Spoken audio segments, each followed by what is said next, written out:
boa noite, meus amigos. Estamos aqui mais uma vez para fazer uma live. Vamos ver se o nosso amigo aí, fala Bruninho, Fionas, Lucas, nosso entrevistado Apostos.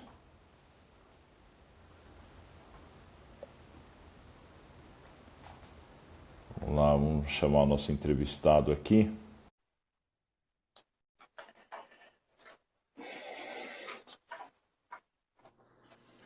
Fala, Douglas.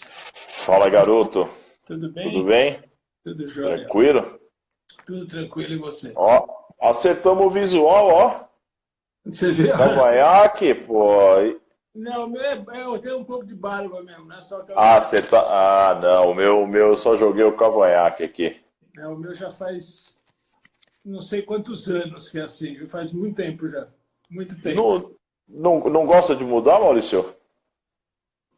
Cara, não é nem questão de não gostar. É que eu acho que fica bem assim. Você sabe que uma vez, até curioso, uma vez a gente estava viajando, o Rafa era pequenininho, tinha acho que uns 6, 7 anos, assim, e estava um calor desgraçado onde a gente estava, e eu fui lá e tirei a barba, né? Tirei tudo. Rapaz, ele começou a chorar, não conseguia parar de chorar, porque acho que ele viu, pô, quem é esse cara? Sumiu meu pai. Começou a chorar, não parava mais. Vamos parar. Acostumou, ficou. A partir daí, nunca mais tirei. Ah, meu Deus do céu. Bom, Maurício, eu vou te apresentar aqui com o texto aqui que a Carol fez, tá? Tá, E aí depois a gente já começa daí, tá bom? tá legal. Vamos lá. Sua descrição de vida nos surpreende de uma forma maravilhosa. Nunca imaginamos aquele pai sentado na arquibancada, super equilibrado, assistindo e torcendo pelo filho em quadra. Ser uma pessoa tão adrenalizada na vida como é. Praticando esporte desde pequeno, com toda a sua trajetória universitária, e de repente se viu preso entre mesas, computadores e números, trabalhando e deixando o esporte de stand-by. Depois de 10 anos, estabilizado profissionalmente, volta ao mundo do esporte de uma volta triunfante. Mais ou menos isso aí? A Carol foi muito benevolente com as coisas. Tem que agradecer ela, né? Tem que agradecer? Tem que agradecer as falas dela. Mas é um pouco disso, sim.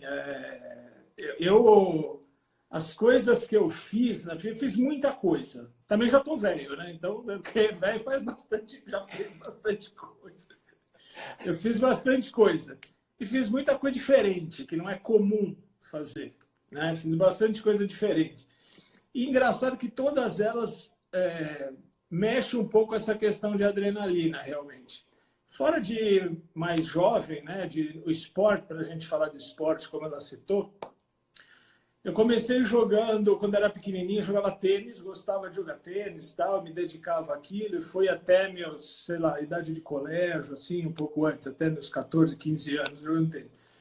E aí eu descobri o handball, que era uma coisa que eu já jogava na escola, e comecei a fazer de forma mais séria, em clube e tal. E aí até fui para um time da faculdade, que era na época a faculdade Mackenzie, que acho que a Carol conhece até um pessoal lá, e tinha um time da Liga, né? O Mackenzie patrocinou um time para jogar Campeonato Paulista, Campeonato Brasileiro, e eu fui para lá, ganhei bolsa de estudo, etc., e então também foi ótimo. Então joguei muito handball na fase mais de jovem para adulto, joguei handball, sempre foi um esporte que eu gostei muito. E aí torci o joelho feio 2 vezes, já tava lá com meus 22, 23 anos, estava saindo da faculdade já. Uma das vezes foi jogando handball. As duas. As duas? 2 vezes. E aí eu já estava trabalhando, né, no mercado financeiro, eu trabalhava no Lloyds Bank nessa época, então exigia muito, e nessa época eu treinava em 2 períodos, né? Treinava físico de manhã e quadra à noite. Então estava complicado, eu falei, resolvi parar e parei de jogar. Tinha lá meus, acho que 23, 24 anos por aí. Talvez, uns 23 anos. E aí parei de jogar e só trabalhava. Fiquei só trabalhando no mercado. Eu sempre trabalhei no mercado financeiro, mesmo de operação, a vida inteira, né? Muito jovem eu já tinha equipe, assim, já fui gestor de pessoas. Com 26 anos eu já tinha uma equipe na mesa de operações do Lloyds, a mesa de renda fixa, eu cuidava. Então, é um trabalho, para quem não conhece, é um trabalho muito desgastante emocionalmente, porque é muito estressante o trabalho. Você fica lá mexendo com aquele monte de índice, comprando, vendendo ativos, etc., administrando o dinheiro do banco, na verdade, e é muito desgastante, muito estressante isso, né? Todo mundo fica meio xarope, né? Ou é xarope para ir, fica meio xarope durante o processo. Mas, enfim, eu fiquei 10 anos... isso aí eu fiz a vida inteira, né? Fiquei 26 anos em mesa de operação, né? Entrei em 92 no Lloyds Bank, tinha 22 anos, sou de 70, faço 50 anos esse ano, estou com 49. Entrei em 92 com 22 e saí de mercado mesmo, eu saí do Itaú BBA agora em 2017. Então foram 25, 26 anos de mesa de operações. É muita coisa. Pouca gente aguentou todo esse tempo. Caramba, isso é muita coisa. Você falou de Mackenzie aí, você sabe que eu sou técnico de voleibol ainda estou lá no Mackenzie, e eu vim com a última camisa aqui, ó. Que legal. Eu vim com a última camisa aqui da sua atlética lá. Você tem... É Eugênio Goudin. Você tem muitas lembranças daquele tempo lá, ô Maurício? Muitas lembranças. Você sabe que essa coisa de faculdade, você sempre, quando está no colégio, ouve falar que a fase de faculdade é uma fase espetacular, uma delícia, tal, não sei o quê. E a primeira faculdade que eu fui fazer, a verdade é o seguinte, um pouco antes disso, né? Eu sempre quis ser piloto de automóvel, sempre quis, desde pequenininho. Essa coisa que a criança quer jogar bola, eu sempre quis ser piloto de automóvel, sempre foi. Meu sonho era esse, de criança, né? E meu pai sempre foi um cara que apoiou muito os sonhos dos filhos. Nós somos em 3, e ele nunca foi contra de dizer, imagina, esquece isso aí e tal. Ele sempre foi um cara que apoiou a gente buscar aquilo que a gente... Só que ele não contava que o filho ia querer ser piloto de carro, eu acho. Mas ele foi atrás até na época. E um dia a gente sentou, conversou e falou, filho, não tem chance, cara, não dá. Isso aí precisa de muita grana para investir, eu não tenho essa grana, vamos pensar em outra coisa. Aí ele falou assim, por que você não vai ser piloto de avião, então? Porque pelo menos, porra, você engata numa carreira e tal, não sei o quê. Eu tinha 16 anos isso, 15 para 16 anos. E aí ele falou isso, eu falei assim, eu vou testar esse troço aí. Como é que a gente faz para... Aí nós fomos até o Clube de São Paulo, na época eu tinha 16 anos, 16 para 17 anos. E fiz um voo lá com um cara e achei aquilo espetacular.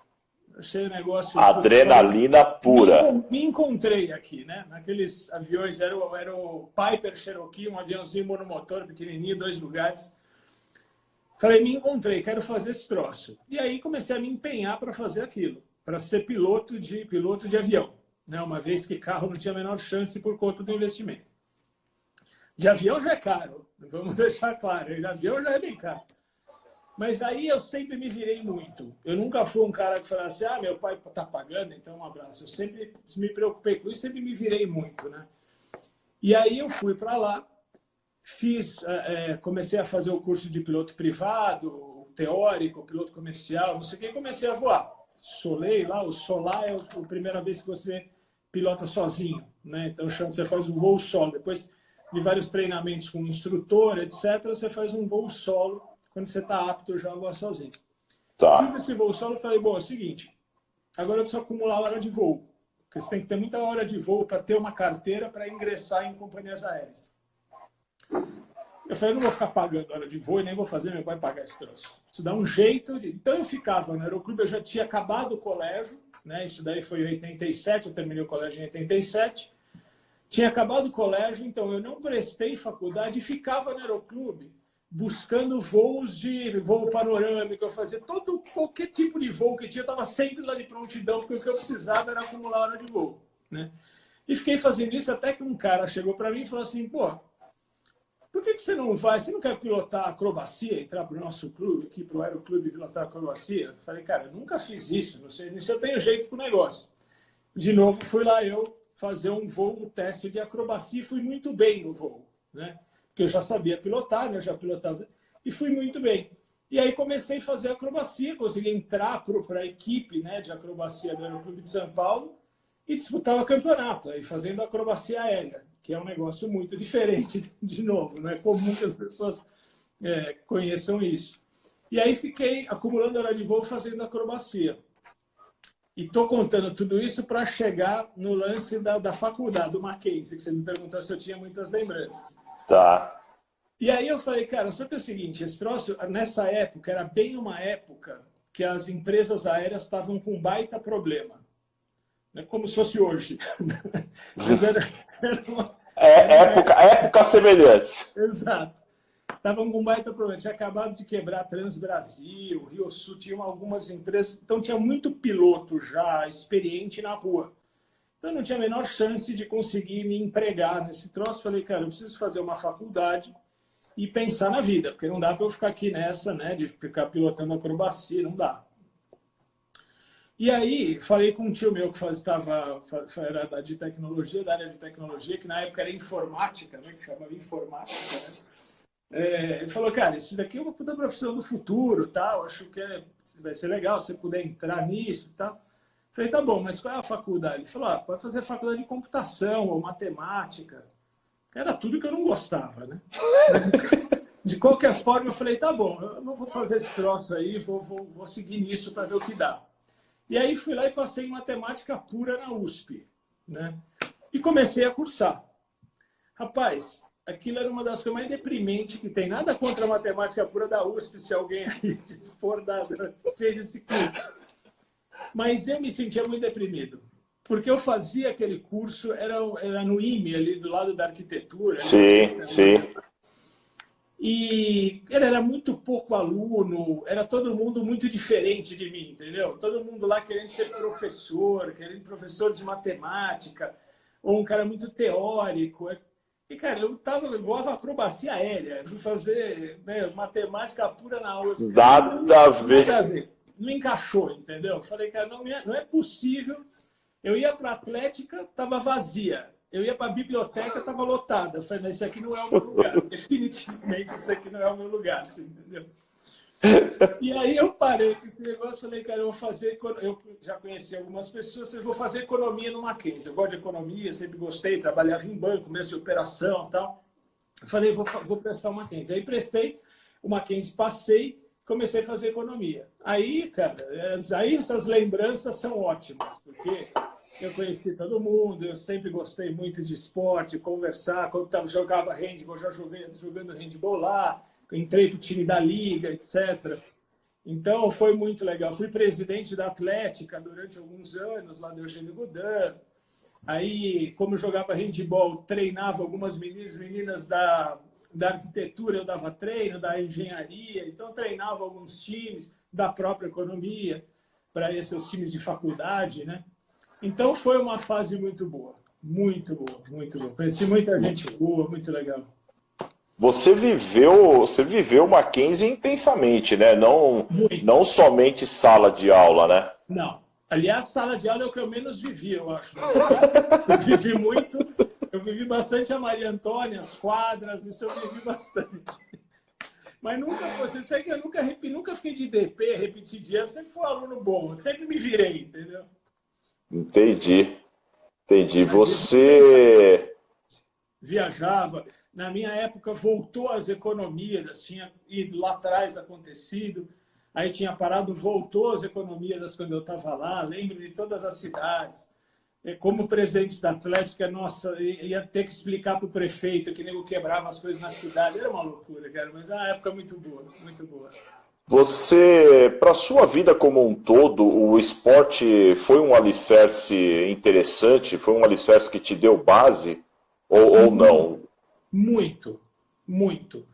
Que para mim, assim, é muito o que eu falo eu tenho 3 filhos, né? A Carol, o Rafa e o Luca, que é o pequenininho, que tem 4 anos. A Carol é das artes. ela é cantora, tal, vai para Nova York cursar teatro musical lá esse ano, já passou lá na faculdade que ela queria e tal. O Rafa é o do esporte, sempre gostou e tal.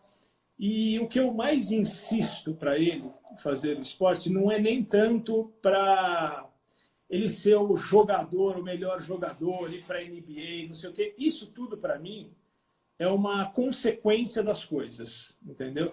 Isso vai acontecer, cara, se ele tiver skill para isso, se ele tiver dedicação, se ele realmente gostar, porque não é fácil. Tem hora que enche o saco, a gente sabe, quem jogou a vida inteira, sabe que tem hora que enche o saco o negócio, você dá uma bodeada, principalmente quando você começa muito cedo e tal. Então, essas coisas, se tiver que acontecer, vai acontecer, depende dele, não depende de mim. Mas o que eu acho mais importante de trazer o esporte é a formação do caráter dele, você entendeu?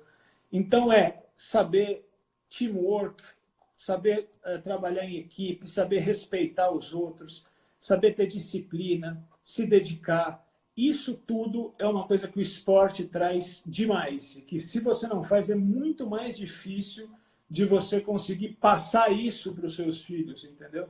O esporte te ajuda muito nesse sentido.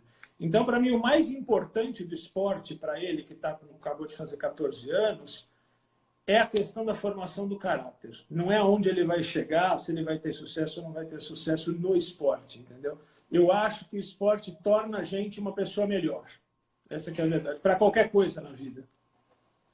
Não, eu tô te provocando nesse ponto, Maurício, porque tem muitos professores que estão entrando na live, tem alunos aqui, né? O pessoal que acaba visitando a live aí, olhando. Isso é para o esporte, mas na sua vida dessa sua parte administrativa e financeiro, isso tem influência também? Esse caráter dentro da vida profissional? Tem muito. Eu acho que eu, por exemplo, que sempre vivi mesa de operação, como estava falando para vocês, é algo que você precisa ter uma disciplina de acompanhamento e de estar up to date, como é que eu digo, atualizado das notícias e do que acontece no mundo, que o esporte ajuda muito a ter disciplina, a ter foco, a ter concentração, principalmente. Você entendeu? Então, isso, eu não tenho dúvida que o esporte me ajudou a ser um profissional melhor. Eu não tenho nenhuma dúvida disso. Nenhuma dúvida. Não só na questão de formação do caráter, de saber trabalhar em equipe, respeitar o próximo, que é algo que profissionalmente você precisa ter. Né? Para você ser um bom líder, por exemplo, você precisa ter todas essas características. E o esporte, eu acho que dá consegue te colocar num outro patamar, te ajuda muito nisso. E me ajudou, assim, sem dúvida nenhuma. Sem dúvida. A amizade também, dentro do esporte, é onde você conseguiu as suas melhores amizades ou amizades mais profundas ou não? Olha, Douglas, eu acho que a amizade é um negócio, é um tema muito amplo, assim. Amizade é uma coisa difícil da gente... Eu tenho grandes amigos que foram absolutamente importantes em fases da minha vida, entendeu? E que eu não os vejo mais. Tenho algum contato, principalmente depois desse advento de rede social, etc. Você conseguir encontrar muita gente do passado. Pessoas que eu tenho contato, mas que eu não tenho mais contato pessoal, né, com a pessoa. Então, a amizade, eu tenho, assim, poucos e bons amigos. Eu conheço muita gente. Um amigo, daquele que você pode contar qualquer hora, para qualquer coisa, acho que são poucos e bons. Né? Então, amizade, por mais que o esporte tenha me trazido muitas amizades, o meio em que você está te molda muito para aquelas amizades que você tem. Né? Deixa eu explicar melhor isso. Tem pessoas que eram muito amigos, na época de colégio, por exemplo, muito amigos, eu estava sempre junto, conhecia a família, etc. Mas que a fase adulta, a vida adulta, separou um pouco os caminhos. Então, você vai para um caminho, a pessoa vai para outro caminho, e às vezes se tornam pessoas tão diferentes, com assuntos tão diferentes, né? com visões de vida tão diferentes, que você acaba criando novas amizades que estão mais próximas a você daquele momento da sua vida, você entendeu? Então, para mim, acontece muito isso. Eu acho muito legal pessoas que conhecem, né, que têm amigos desde pequenininho, que até hoje são muito próximos e tal. Eu digo que essas pessoas têm muita sorte de ter encontrado aí uma alma gêmea, né, no sentido de amizade, de estar sempre... Sim. Para mim sempre foi assim. Eu tenho grandes amigos, assim, que eu tenho contato pessoal já há vários anos, etc. Mas dessa época de faculdade e colégio, eu tenho poucos. Tenho da época da Atlética, eu tenho 2 ou 3, da época de colégio também tenho 2 ou 3 que eu falo. Mas não são mais amigos, assim, de eu estar junto o tempo todo, entendeu? Eu acho que, cara, a vida muda, né? A gente busca, acho que naturalmente você se aproxima de pessoas que têm um pensamento mais próximo do seu, que está vivendo coisas semelhantes, enfim, acho que é por aí.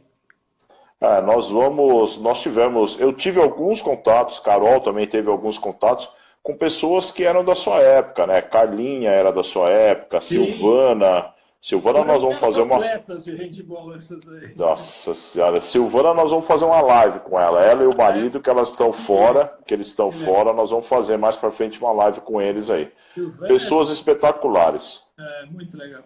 Gostava muito delas. A Carlinha não me lembro se ela jogou handball, não. Acho que ela só jogou vôlei mesmo. A Silvana jogava tudo.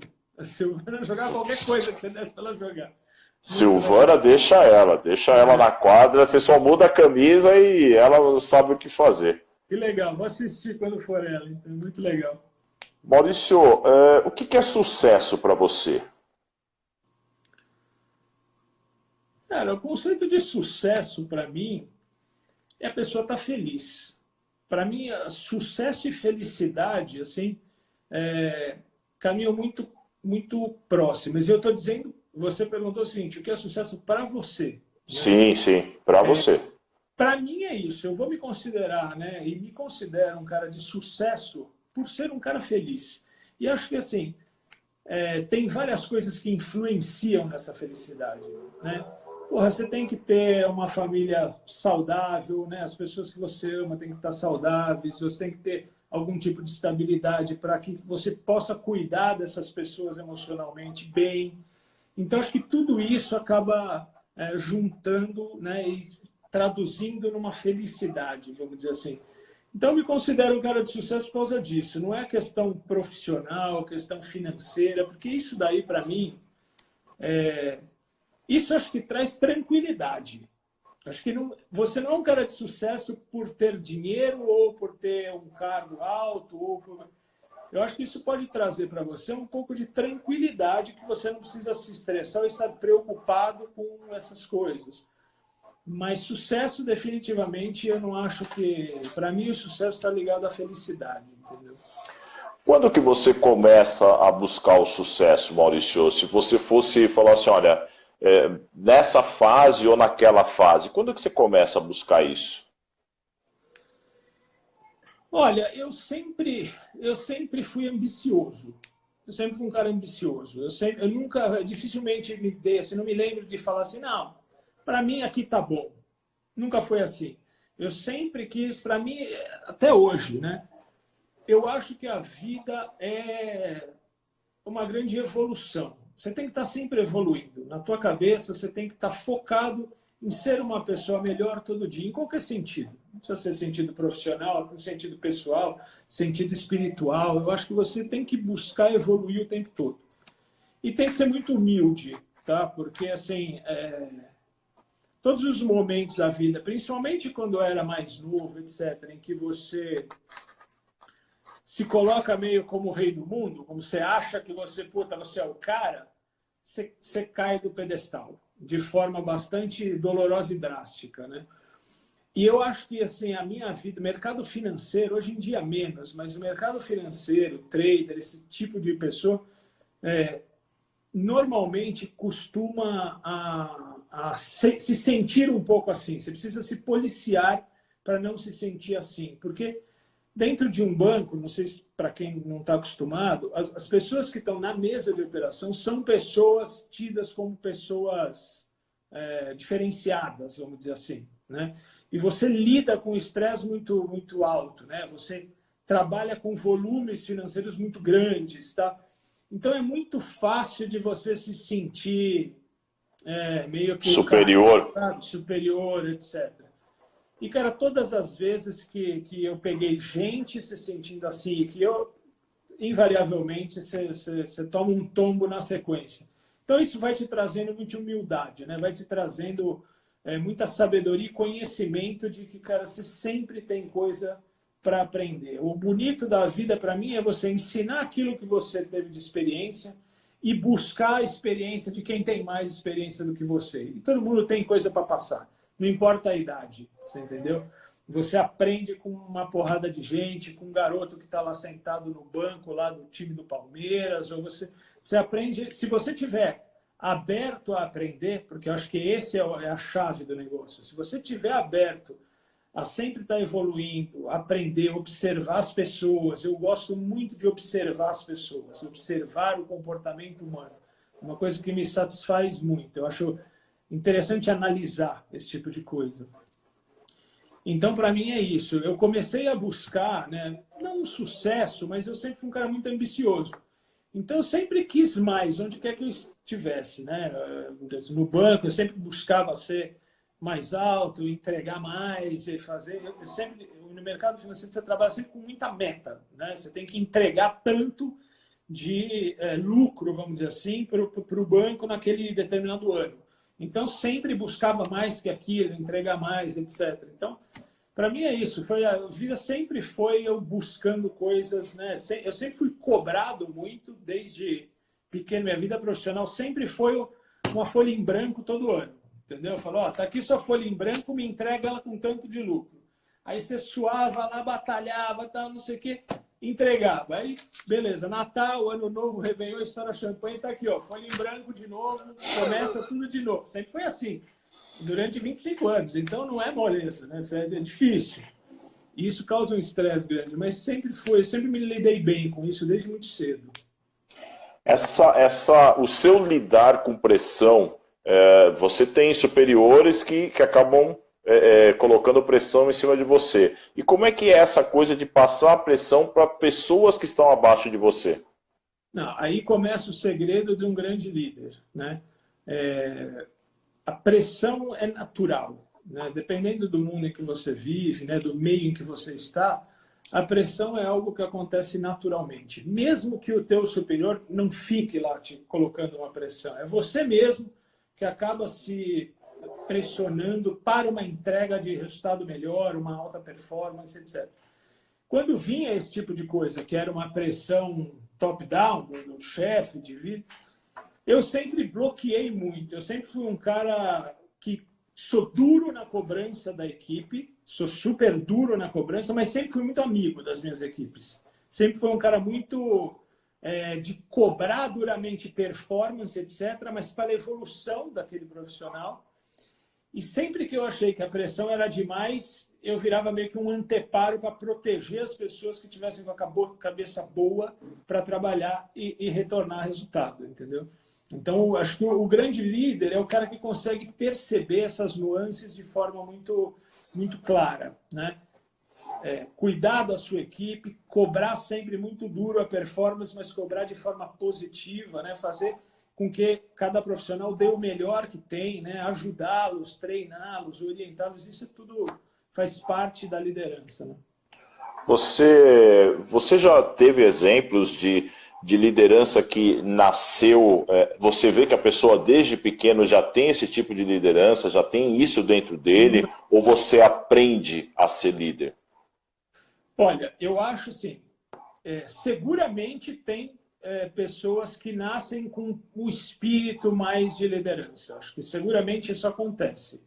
É natural, a gente vê até no meio dos pequenininhos, que são os amigos do meu filho menor, de 4 anos na escola e tal, você vê no meio deles que naturalmente surge um líder ali e os outros seguem aquele líder. Então, acho que isso nasce muito com a pessoa.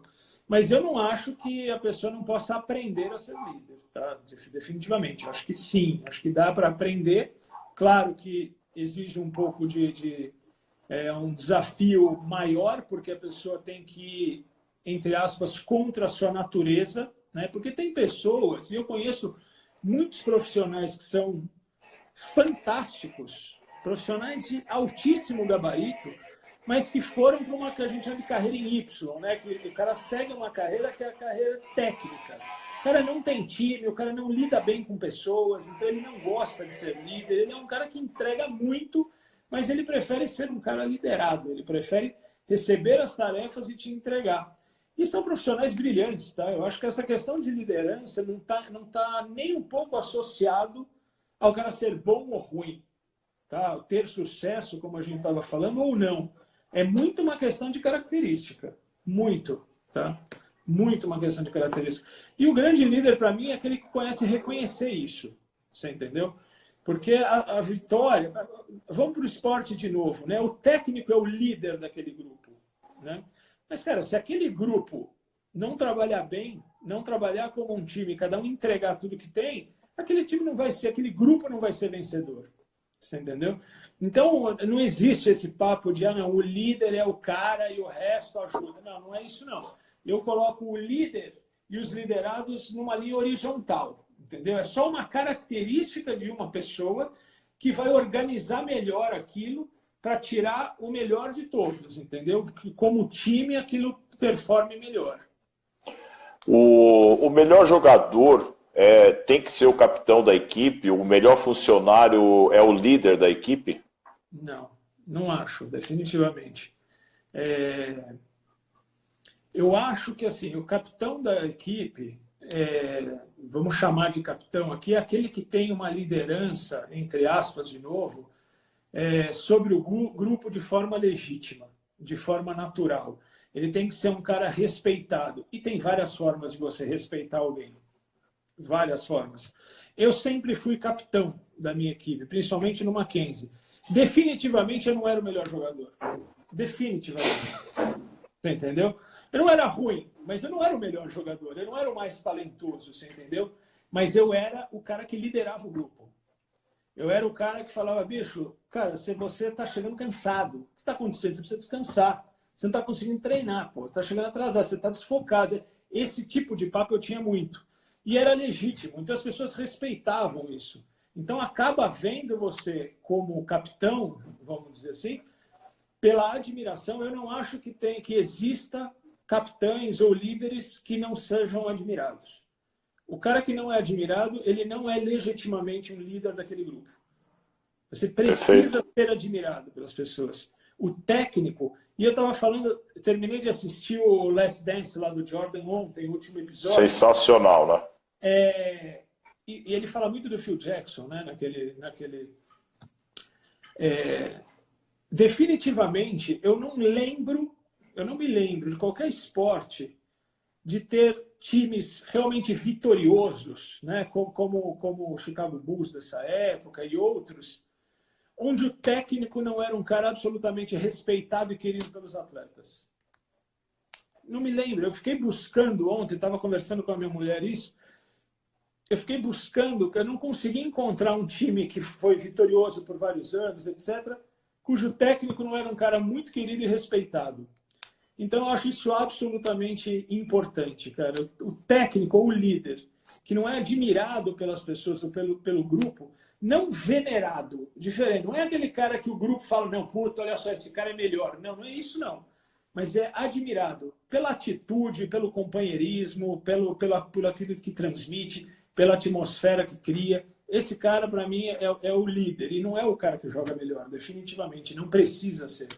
Até porque Não. tem grandes profissionais que têm uma cabeça horrorosa, que não são líderes de nada, na verdade. Desagregam muitas vezes, mas que dentro da quadra os caras são uns demônios, entendeu?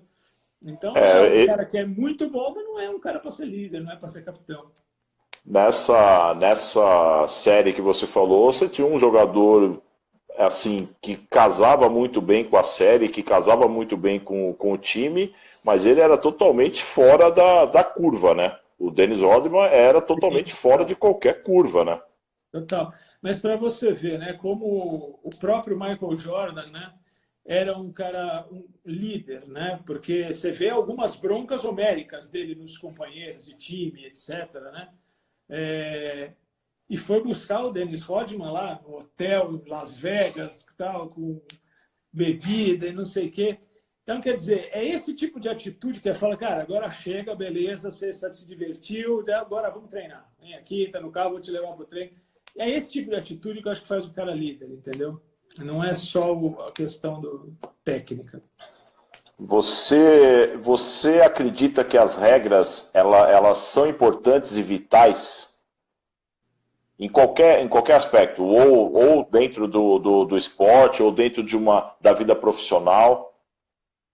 Olha, eu sempre fui um cara Caxias nesse sentido. Caxias, que eu quero dizer é o seguinte, se eu estou numa determinada função ou fazendo alguma coisa, eu sou respeitador das regras. Sou um cara respeitador das regras.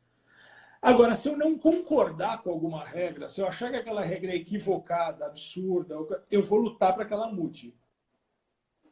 Eu vou cumpri-la, porque está estabelecido que aquilo é uma regra para qualquer coisa, seja no trânsito, seja qualquer coisa desse tipo.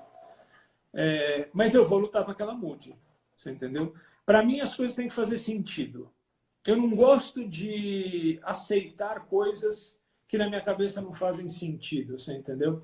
Então, mas daí você iria brigar por um patamar melhor dentro das regras, não numa situação de ludibriar, qualquer coisa assim. Não. Brigar que eu digo é tentar mudar as regras, usando o meu argumento de que, olha só, essa regra para mim não faz sentido, entendeu? Nesse sentido que eu digo. E muitas vezes na minha vida profissional isso aconteceu, muitas vezes. Porque muitas vezes numa grande companhia, eu trabalhei no Lloyds Bank, que é um banco inglês que na época era bastante grande, hoje é menor, é local. Depois eu trabalhei no Bank Boston e depois eu trabalhei no Itaú BBA. Então, quer dizer, eu sempre trabalhei em instituições grandes, né? E muitas vezes existem algumas regras feitas por pessoas que não estão próximas do dia a dia daquilo que você está vivendo.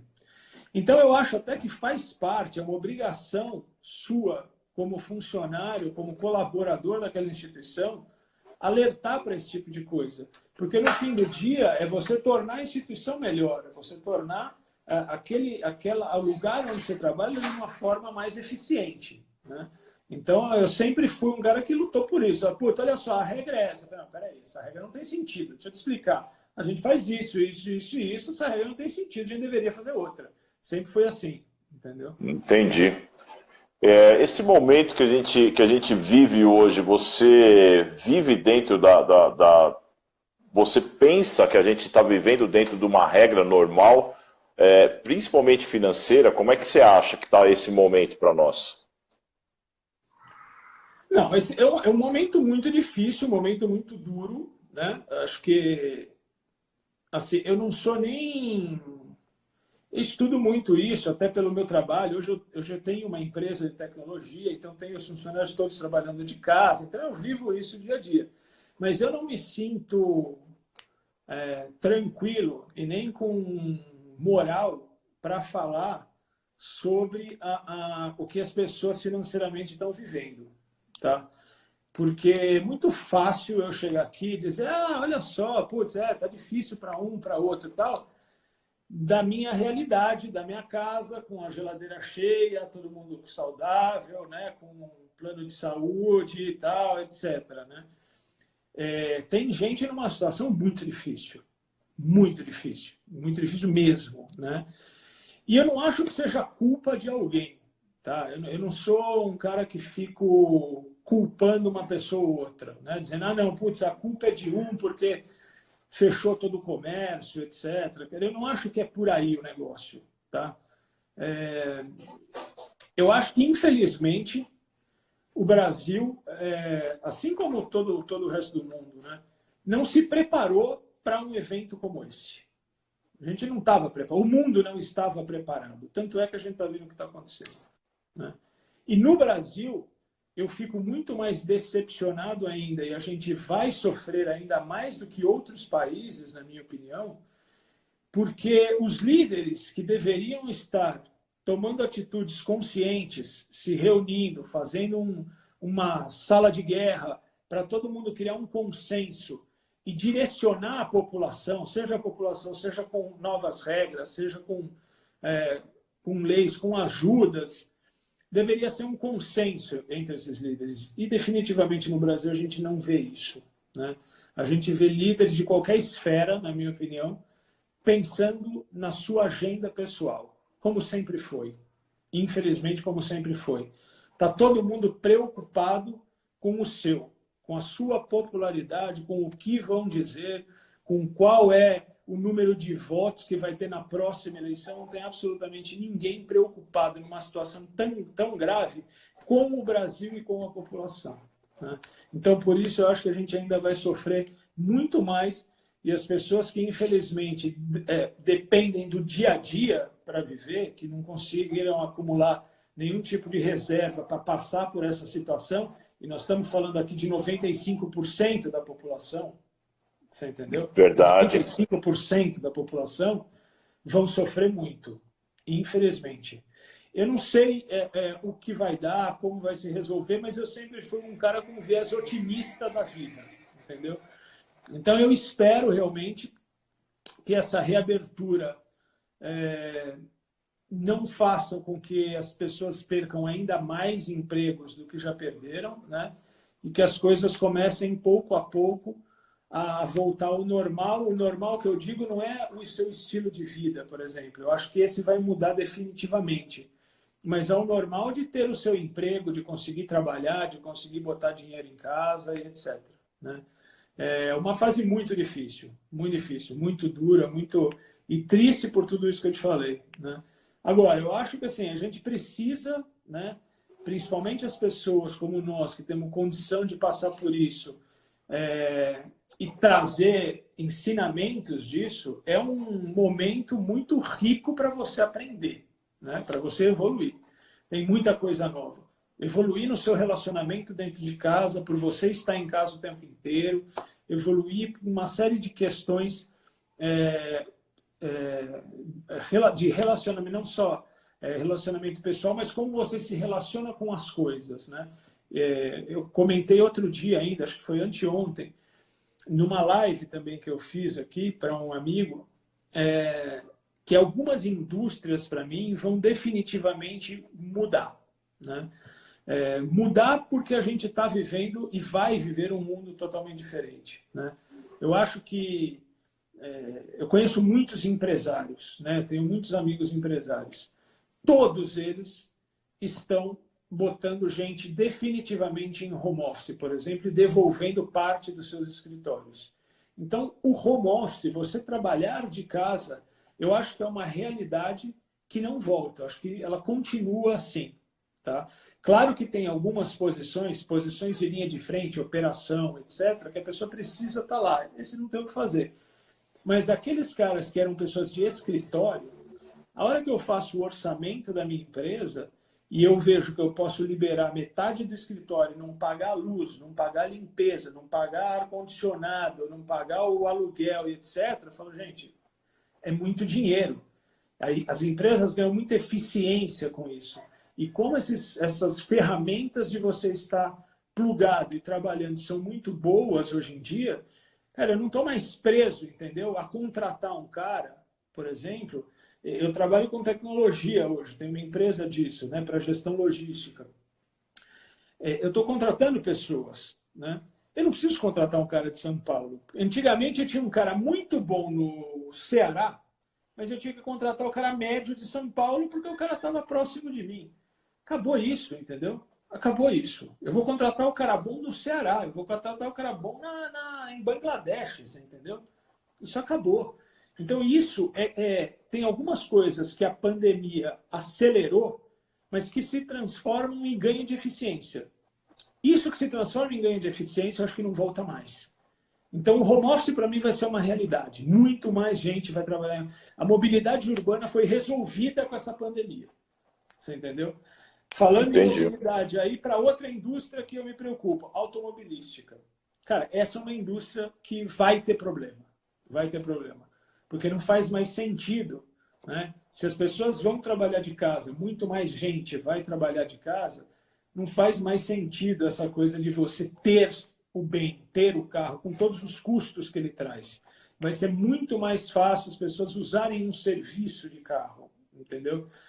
Hoje em dia, família de classe média e média alta, é muito comum você ter 2 carros. Um carro para a esposa, um carro para o marido, etc. Cara, isso acabou, na minha opinião. Você vai ter um carro da família que vai usar para fazer uma viagem, para um deslocamento, não sei o quê. No dia a dia, quando você precisar sair de casa, você vai usar um serviço, você entendeu? Então, essa, para mim, é uma indústria que vai sofrer muito. Assim como aéreas e hotéis. Para mim, é outra coisa que também vai sofrer muito com essa pandemia. Tá? Porque, assim, pode falar. Desculpa te interromper. Você como um empregador, o que você buscaria numa pessoa em home office? Qual é a característica? Tem algo ali que é diferenciado. Olha, eu não sei muito, não sei se eu concordo com a diferença de home office ou não home office.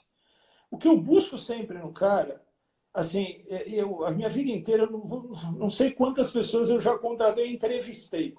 Entrevistei. Foi definitivamente milhares. Assim, definitivamente. Milhares de pessoas eu já entrevistei.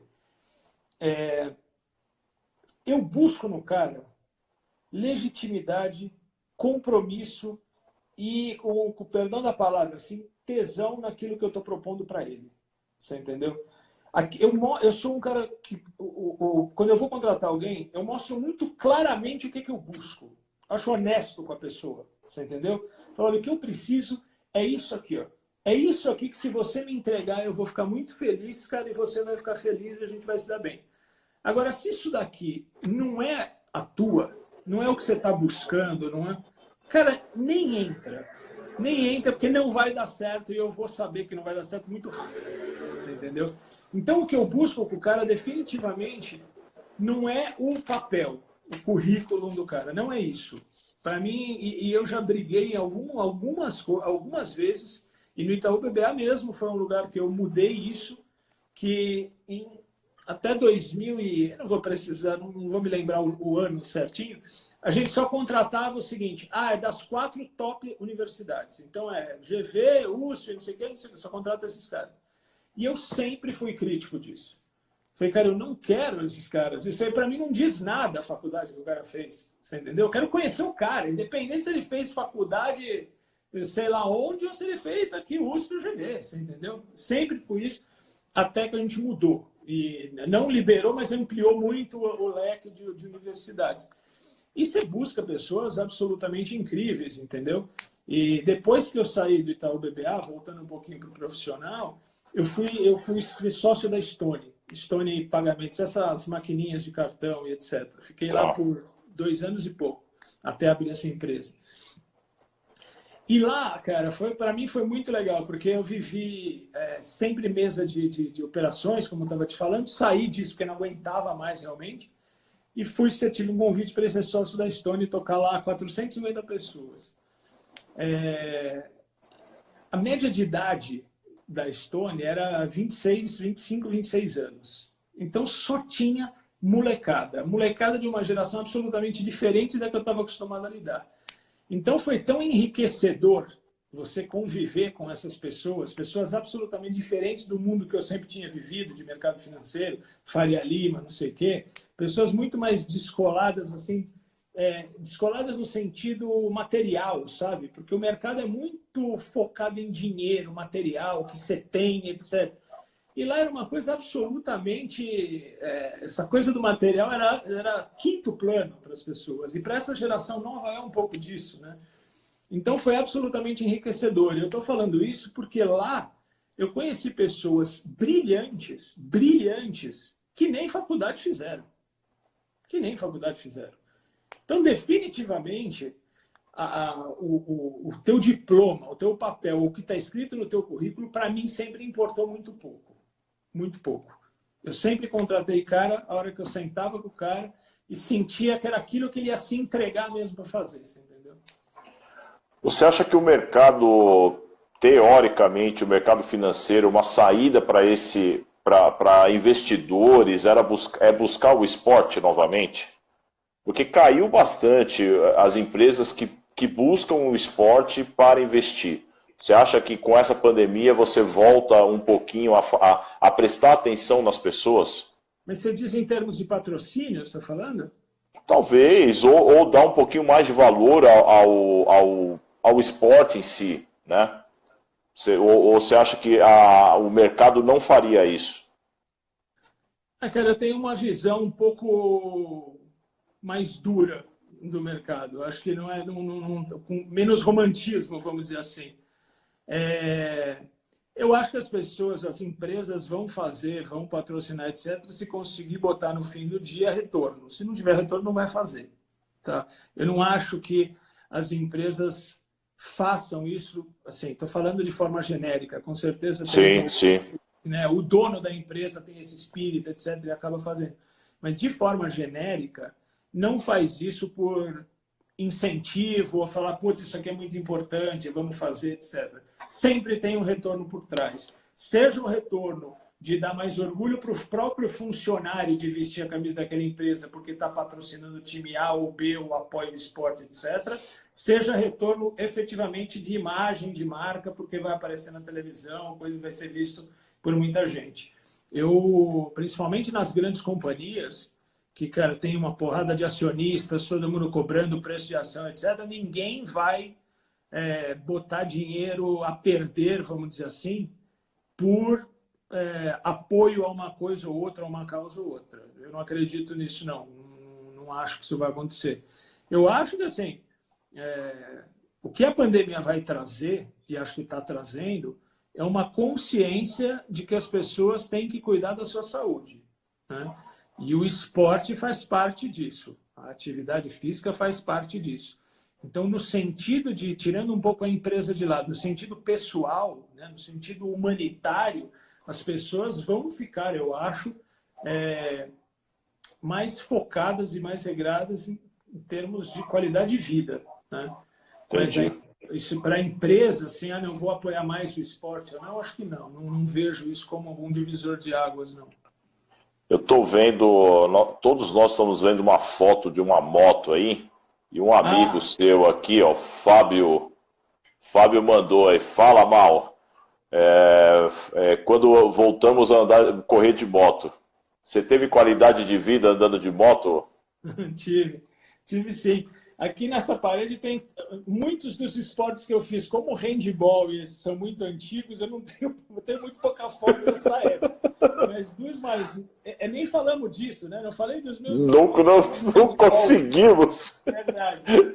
Não, depois de mais velho, quando eu parei de jogar, né, de handball, etc., e quando a Carol falar, depois de 10 anos, volta no pau, não... Cara, eu fui realmente atrás do sonho que eu sempre tive de ser piloto de carro, né? E consegui, participei, virei piloto de carro mesmo e participei de campeonatos assim durante alguns anos, né? E aqui tem muitas fotos de recordação dessa época. Eu pilotei moto, isso daqui é uma foto de moto. Aqui, ó, esse daqui sou eu aqui de capacete, me preparando para iniciar uma corrida e tal. Aqui esse aqui não está dando para ver bem, deixa eu tirar daqui. Aqui quando eu fiz a Porsche GT3 Cup. Aí tem todos os carros aqui que eu pilotei aqui. Sensacional. Tem um monte, aqui é uma parede só de recordações assim dessa época. Aqui é um Lancer da Mitsubishi, Lancer Cup, etc. E pilotei alguns anos moto. Mas confesso que a moto, eu não sei qual, Fábio, eu não consigo ver aqui, mas a moto eu nunca foi uma coisa, nunca fui bom. De carro eu posso dizer que eu tive ainda mais sucesso. Fui vice-campeão da Lancer Cup, ganhei várias corridas, tive um monte de pódio, lá embaixo tem os troféus, etc. De moto não. De moto sempre me deu... um pouco de adrenalina, acho que passou um pouco do limite, sabe? A adrenalina passou um limite, na verdade, entendeu? E aí, a moto eu fiquei durante um tempo, pilotei alguns anos, tal, mas poucos, e daí logo fui para o carro, né? Então, as duas rodas foram poucos anos aí que eu pilotei. Você tem duas fotos ali de você correndo. Isso daqui é o seguinte, quando eu voltei do joelho, que tinha a questão lá de ter torcido o joelho, etc. Deixa eu tirar o telefone daqui, que agora esse troço está meio... Aí. Quando eu voltei do joelho, o cara, um dos médicos falou assim, olha só, você não vai conseguir mais jogar mais nada na vida, porque teu joelho você esquece. Ou você opera, ou você vai jogar pro resto da vida, você vai andar com essas joelheiras que tem aquele anteparo de ferro do lado, porque teus tendões aqui para laterais estão absolutamente ferrados. E aí o cara falou, ó, faça muita bicicleta, tal, porque isso é muito bom. E como eu te falei, né, sempre, qualquer coisa que eu fiz, eu sempre fui, né? Eu fui fazer triatlo, né? E até porque a minha segunda esposa praticava também, etc. Eu fui fazer triatlo e fiz até eu cheguei a fazer um Ironman na Áustria até. Isso há Sensacional. 15 anos atrás, acho. 2000 e, sei lá, uns 12, 2008, 2007, não sei. Então tem algumas recordações disso aqui, sim. Aqui na bike, tem uma nadando, tem algumas recordações. Foi um negócio bem marcante para mim, assim, que foi como uma volta por cima, sabe? De lesão, de esporte, etc. Então foi bem legal isso. Maurício, para falar para esse pessoal que entrou na live, talvez aí muita gente vai acabar... Minha mulher tá falando que foi 2008 que eu fiz. Ela tá falando que foi 2008. A gente tem 4 minutos aí, impressionante como o tempo voa quando a gente se diverte, né? E aprende, né? Mas assim, você acredita que buscar o seu sonho, ou de uma certa forma transformar o seu sonho, que você começa com um sonho, aquilo não dá certo, você busca outra coisa, isso precisa, a pessoa precisa sempre fazer isso? Olha, eu sou da seguinte opinião, Douglas.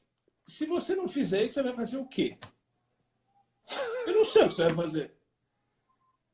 Cara, se você não estiver focado em buscar alguma coisa, numa meta, você vai fazer o quê? Eu não sei viver sem isso, entendeu? Se eu estiver sem fazer nada, eu vou arrumar alguma coisa para fazer. Então eu tenho uma porrada de hobbies que eu gosto. Tem alguns amigos que agora estão em fase meio de parar de trabalhar, meio que entrar numa de, puta, vou me aposentar, tá? Tenho um pouco de medo dessa coisa. Eu falei, bicho, é o seguinte, não é uma questão de trabalho ou não trabalho, mas você precisa ter uma atividade, você precisa ter o que buscar, você precisa ter um projeto, você entendeu? Se você não tiver isso, que eu estou chamando isso de sonho, né, de ambição, de buscar alguma coisa a mais, você vai fazer o quê? Eu não sei o que a pessoa faz se ela não tiver um sonho, se ela não tiver o que buscar, você entendeu? Você sempre tem que ter, eu sempre tenho isso, sempre. Eu sempre arrumo alguma coisa na qual eu entro de cabeça e quero buscar um objetivo, sempre. Minha vida inteira foi assim, entendeu? Bom, maravilha. Maurício, na realidade, assim, é um prazer te conhecer, né? E para nós, essa coisa de buscar as pessoas que estão fazendo a live conosco, de mostrar experiência de vida. Eu não quero aqui um campeão mundial, eu não quero aqui uma pessoa que me mostre a medalha olímpica, que eu dou muito valor como técnico, eu tenho isso. Isso, para mim, com certeza, é uma busca. Eu já, graças a Deus, entrevistei um campeão olímpico aqui numa live. Então, assim, eu me satisfaço com certas coisas. E, assim, te conhecer mais e você passar tudo isso que você para nós, eu acho que foi, assim, maravilhoso também, tá? Eu gostaria de te agradecer. E uma outra oportunidade, falar mais de outros momentos, de outras coisas aí com você também. Podemos falar, lógico, fico à disposição. Para mim, puta, foi muito legal o convite, muito legal ter participado. Acho que a ideia é muito boa porque a gente está sempre junto, né? Principalmente nos jogos dos meninos, nos treinos, etc. E é difícil conhecer a pessoa realmente, né? Primeiro porque tem pouco tempo ali junto, você acaba não criando uma intimidade o suficiente para fazer perguntas de cunho pessoal, né? Para quem está do teu lado. Fica em torno deles, né? O assunto, né? Então, você dá essa oportunidade, né, incentivar as pessoas a dizerem quem são, né? Eu assistia do Moisés, assistia do Renato, sensacional, cara, foi muito legal. Maurício, vai acabar e eu vou te